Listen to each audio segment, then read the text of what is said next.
오늘 우리에게 주신 말씀은 신명기 34장 1절부터 12절 말씀입니다.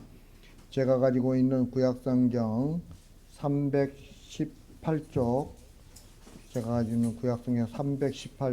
신명기 34장 1절부터 12절 말씀입니다.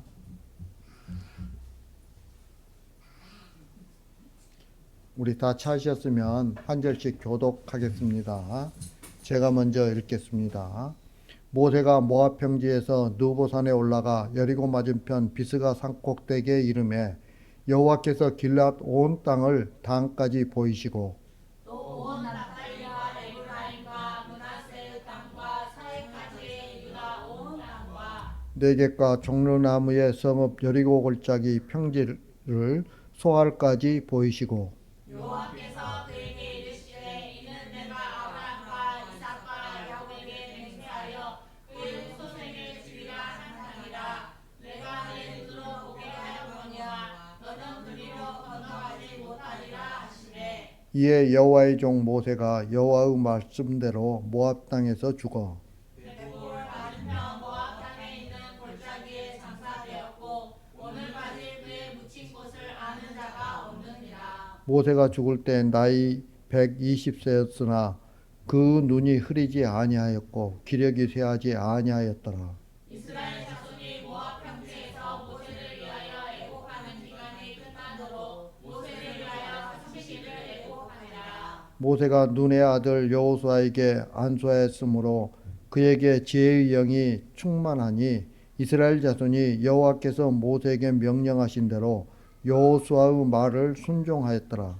그 후에는 이스라엘에 모세와 같은 선지자가 일어나지 못하였나니 모세는 여호와께서 대면하여 아시던 자요. 여호와께서 그를 애굽 땅에 보내사 바로와 그 모든 신하와 그 온 땅의 모든 이적과 기사와 모든 큰 권능과 영광을 행하게 하시매 온 이스라엘의 목전에서 그것을 행한 자이더라. 아멘.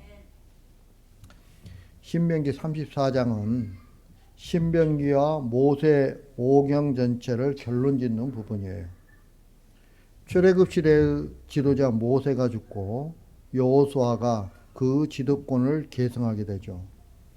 이런 사실을 보여줌으로써 출애굽 시대가 종결되고 여호수아를 중심으로 한 시대가 열리게 되었음을 시사해주고 있죠.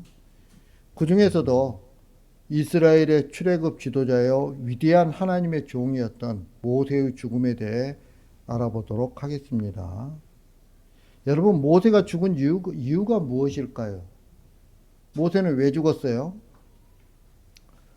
우리는 모세의 죽음이 나이가 많아서 자연히 죽는 죽음으로 인식하면 안 된다는 거예요. 여러분 7절 말씀 한번 읽겠습니다. 7절 말씀 다 같이 시작. 모세가 죽을 때 나이 120세였으나 그의 눈이 흐리지 아니하였고 기력이 쇠하지 아니하였더라. 물론 이 말은 모세가 죽기 전까지 젊은 사람들과 같은 건강을 보유했다는 그런 의미가 아니에요. 그가 죽음을 맞이하는 순간까지 모든 육신의 기능이 상한 가운데 자신의 죽음을 담대하게 맞이했다는 뜻이죠.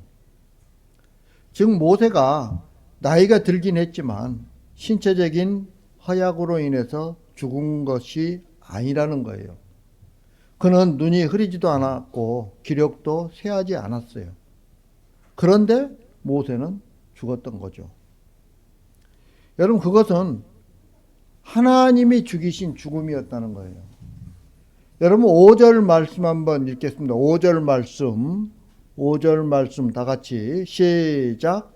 이에 여호와의 종 모세가 여호와의 말씀대로 모압 땅에서 죽어. 아멘. 모세가 죽은 이유가 하나님의 말씀 때문이라고 지금 하고 있죠. 다시 말하면 모세의 죽음은 하나님의 말씀의 성취였던 거예요. 우리가 인간적인 입장에서 보면 모세의 죽음은 참으로 분통이 터질 만한 일이죠.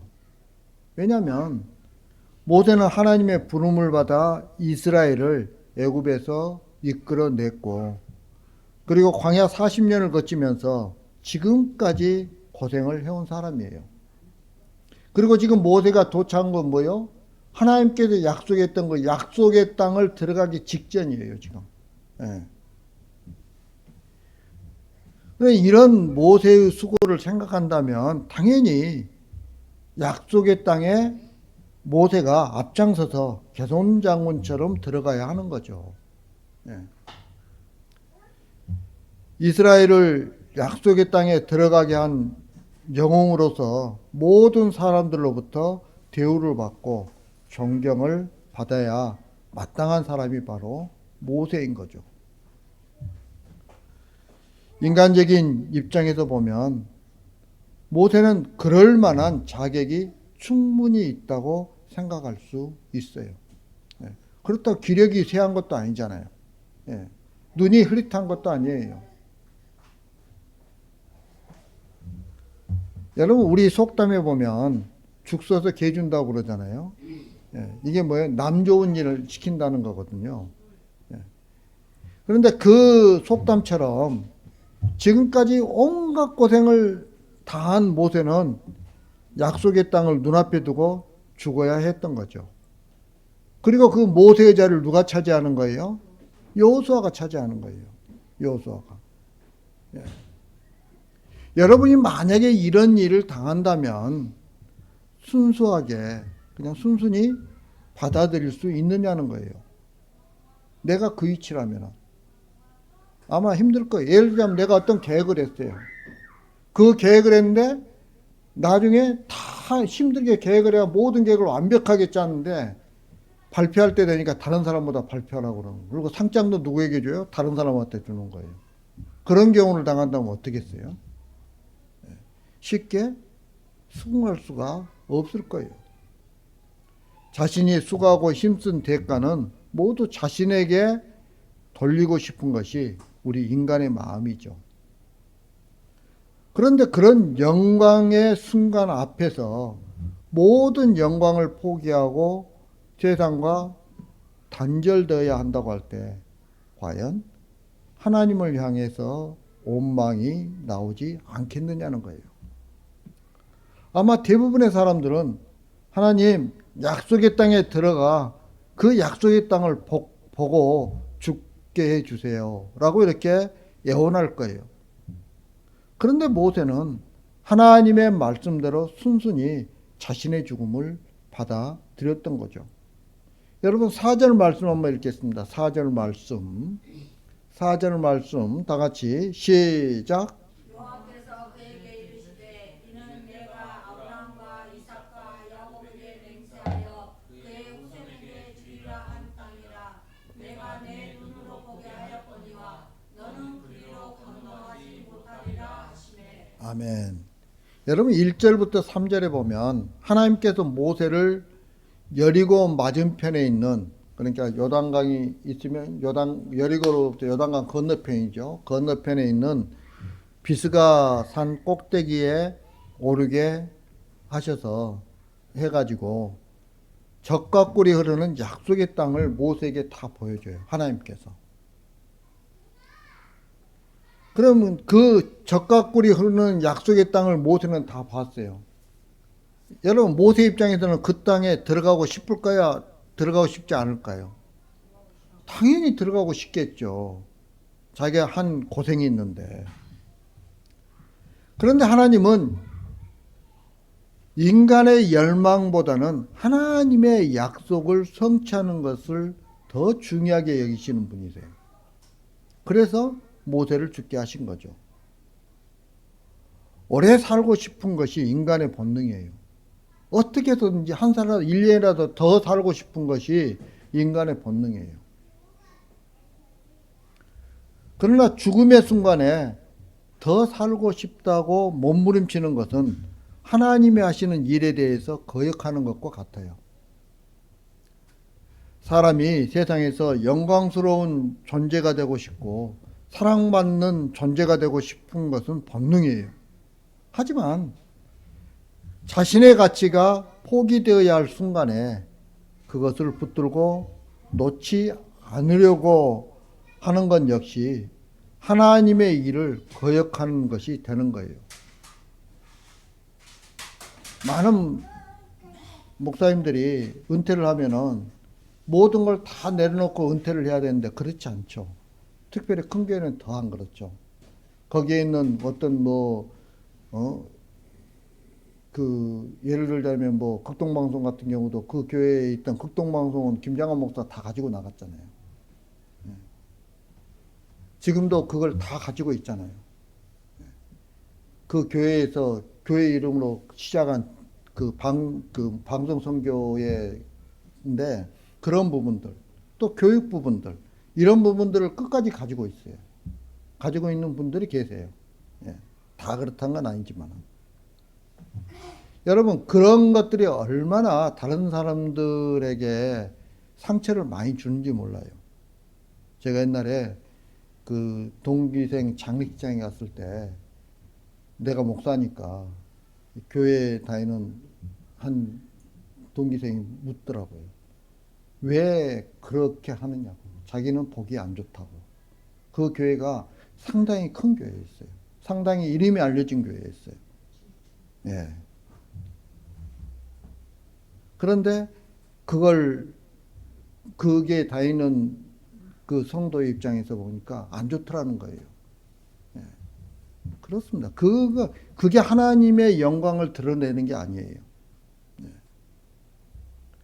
하나님께서 모세를 사용하신 것은 모세를 세상의 영웅으로 만들거나 존경받는 지도자로 만들기 위해서가 아니에요. 하나님은 단지 하나님의 일을 하실 뿐이에요. 하나님의 계획에 의해서 모세를 죽이실 때가 되어 죽이시는 것 뿐이에요. 모세는 바로 이런 사실을 알았던 거예요. 내가 약속의 땅 목전에서 죽어야 하는 것도 하나님의 일이라는 것을 모세는 알았던 거죠. 내가 죽어야 말씀이 성취된다는 것을 알았기에 약속의 땅이라는 감격의 순간을 눈앞에 두고 죽음을 받아들일 수 있었던 거죠. 중요한 것은 끝까지 자기 영광을 챙기려고 하는 것은 예수님으로부터 미움받을 모습에 지나지 않는다는 거예요. 예수님께서는 자기 영광을 포기하지 못한 인간들의 손에 의해서 죽으셨어요. 이것은 지금도 마찬가지예요. 하나님을 믿는다고 하는 교회에서 2000년 전의 시간과 같은 사건이 재현되고 있는 거죠. 사람들이 자기 영광과 자기 기쁨 때문에 주님이 무시당하고 죽으시는 거예요. 교회 안에서 얼마나 많은 성도들이 예수님을 십자가에 못 박는지 몰라요. 물론 그게 목회자 다 포함되는 거예요. 성도에 포함되는 거예요. 예.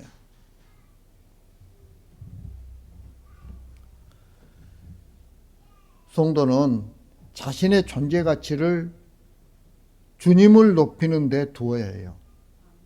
주님만 드러내는데 자신의 존재 가치를 두어야 하는 거예요. 먹든지 마시든지 살든지 죽든지 어려움에 처하든지 풍부에 처하든지 오직 주님이 살아 계시다는 것이 증거되는 것으로 기뻐해야 하는 거죠. 그럴 때 먹는 것도 마시는 것도 주님을 위해서 할 수 있고 사는 것도 죽는 것도 주님의 뜻이라면 기쁨으로 받아들일 수 있는 거죠. 그리고 자신의 괴로움도 실패도 하나님이 하시는 일이라면 그대로 받아들임으로써 하나님의 살아계심을 증거할 수 있는 거예요. 성도에게 정말 힘든 것은 내가 살아야 한다는 욕망이 자신의 내면에 자리하고 있다는 거예요. 내가 드러나야 된다는 그 욕망. 그래서 나는 실패하면 안 되고 죽어도 안 되고 반드시 성공해야 하고 살아야 한다는 욕망이 우리를 지배하고 있죠. 세상에서 쓸모없고 가치 없는 자가 되는 것을 두려워하는 거예요. 세상으로부터 무시당하고 업신여김을 당하는 것을 두려워하는 거예요.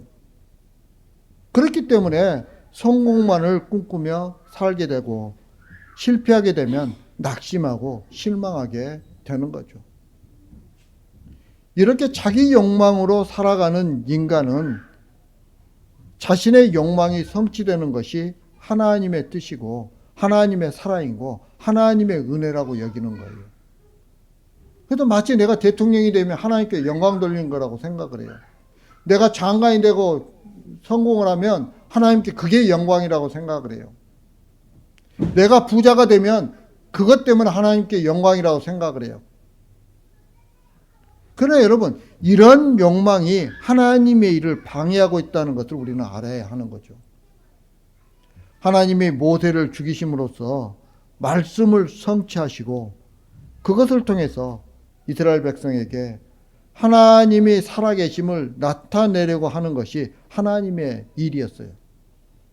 그런데 만약에 모세가 자기의 영광을 고집하며 죽기 싫다고 했다면 결국 누구의 일이 방해되는 거예요? 하나님의 일이 방해되는 거예요. 하나님의 일이. 그래서 성도는 자기의 실패나 죽음까지도 하나님의 일로 인정하고 받아들이는 그런 자세가 필요한 거죠. 나는 실패하면 안 돼라는 생각은 자신의 가치를 포기하지 못한 그런 모습이에요. 내가 주인이 돼서 살아가는 모습이랑 쉽게 이야기하면. 여러분, 그것은 교만한 마음이에요. 자신의 가치를 포기하지 못했기 때문에 항상 자신에게 가치가 될 만한 일만 고르게 되는 거죠. 문제는 그것이 하나님의 일을 방해하게 되는 거예요. 왜냐하면 하나님은 우리에게 실패와 죽음을 들고 오시기 때문에 그래요. 오로지 누구만 드러나는 거예요? 오로지 주님만 드러나는 거예요. 예. 하나님의 일에서 사람이 드러나는 경우는 없어요. 오직 주님만 드러나는 거예요. 사람들은 실패가 없고 성공만 있는 자기 세계를 꿈꾸며 살아가요. 화목한 가정, 재벌은 아니더라도 원하는 것은 마음껏 누릴 수 있는 풍부함, 능력 있는 자식들, 이런 것으로 둘러싸여 있는 자기 세계를 꿈꾸며 살아가죠. 여러분, 이것을 환상이라고 해요. 이 환상이 실패와 죽음을 들고 오시는 하나님을 밀쳐버리고 오직 성공과 생존만을 들고 오시는 하나님을 환영하게 되는 거죠. 이런 사람들은 오직 성공으로 하나님의 사랑을 확인하며 살아가요. 실패는 저주로 여기죠. 때문에 평소에는 하나님의 사랑을 말하다가도 실패가 다가오면 하나님의 사랑이 끊어져 버린다고 생각을 하는 거죠. 여러분, 실패했다고 끊어지는 것은 처음부터 사랑이 아니에요. 안 그래요? 네. 내가 실패했는데 하나님의 사랑이 끊어졌다 그러면 그 하나님의 사랑은 처음부터 있는 것이 아니에요. 환난이나 공고나 박해나 기근이나 적신이나 위험이나 칼이라고 할지라도 그리스도의 사랑에서 우리를 끊을 수 없다고 분명하게 말씀하고 있어요. 우리가 아무리 어려운 고통 가운데 환난 가운데 있다 할지라도 그 가운데 하나님의 사랑이 있는 거예요. 끊어질 수가 없는 거예요. 그런데 실패 때문에 끊어지는 사랑이라면 그것은 사랑이 아니었다는 결론을 내릴 수밖에 없는 거죠. 나보다 못한 자의 자식은 내 자식보다 공부를 못해야 한다고 하는 그런 생각들이 우리를 철저히 하나님의 사랑으로부터 밀어내고 있는 거예요. 자기중심적인 생각, 자신의 유익만을 구하는 생각, 이런 것들이 우리를 하나님의 사랑으로 가지 못하게 하는 거예요. 그래 여러분 10절 말씀 한번 읽겠습니다. 10절 말씀 10절 말씀 다 같이 시작. 그 후에는 이스라엘의 모세와 같은 선지자가 일어나지 못하였나니 모세는 여호와께서 대면하여 아시던 자요. 아멘. 여러분, 모세의 위대함은 애굽에서 기적을 베풀고 홍해를 갈라지게 한 것 때문이 아니에요. 모세의 진짜 위대함은 자신이 죽어갈 때를 아는 것에 있는 거예요. 그런데 우리는 나는 죽으면 안 돼라는 그런 심정으로 살아가요. 그렇다고 해서 죽지 않고 살아있는 것으로 감사하는 것도 아니죠. 이왕 살아있다면 성공한 자로 세상에 남기를 원하는 거죠. 이런 것이 바로 자신의 인생이 누구의 손에 주어져 있는지, 그리고 그분께서 우리의 인생을 어떻게 쓰시려고 하시는지 그 의도를 완전히 묵살해 버리는 거예요. 신명기를 마치면서 우리가 다시금 염두에 두어야 하는 것은 인간은 아무 가치도 없는 존재라는 거예요. 하나님 앞에서 우리가 어떤 가치가 있겠어요? 세상에서 성공해야 하고 영광받는 존재가 되어야 할 하등의 이유가 없어요.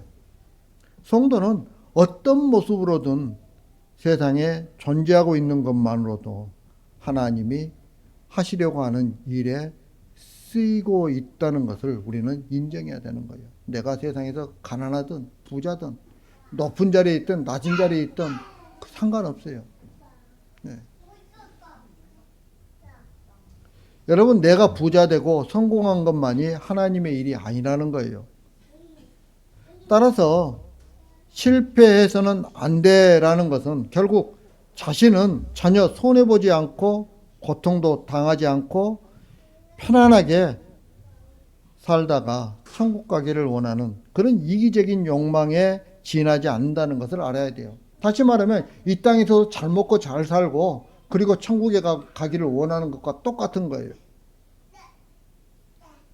교회가 이런 욕망으로 모일 때 그 교회에는 희생이라는 것을 찾아볼 수 없는 거죠. 여러분, 희생이란 자기 손해를 의미하잖아요.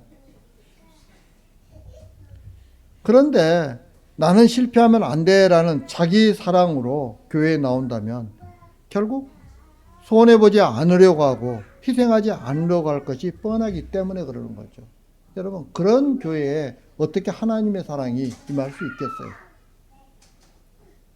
이제 말씀을 마치려고 합니다. 사랑하는 성도 여러분, 우리가 살아있는 것을 하나님의 일로 여겨야 합니다. 그러면 죽는 것도 하나님의 일로 여기게 되는 거죠. 우리는 사나 죽으나 다 주님의 것이에요. 그것이 하나님의 영광을 위해서 사는 성도의 모습이에요. 그리고 살아있는 동안에 자기 영광과 자기 기쁨을 추구하는 것은 하나님의 은혜와 사랑을 무시하는 거예요. 오직 살아있음으로 감사하고 우리에게 주어진 모든 것은 하나님의 살아계심을 증거하는 도구로 써야 하는 거죠.